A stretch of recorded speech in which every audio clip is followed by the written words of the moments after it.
Okay, so looking at a Ryobi brushless mower, electric. I'll show you the model number. It's right there.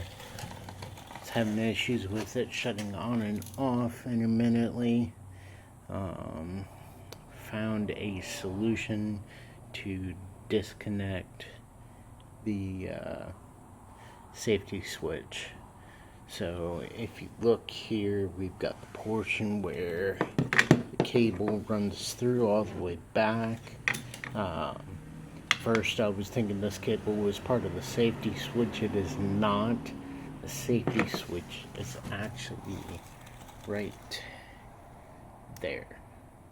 So if you pull that back, it automatically fires up. So get some tools out of the way. So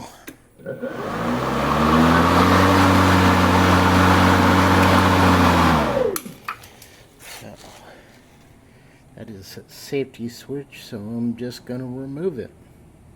And that is the solution.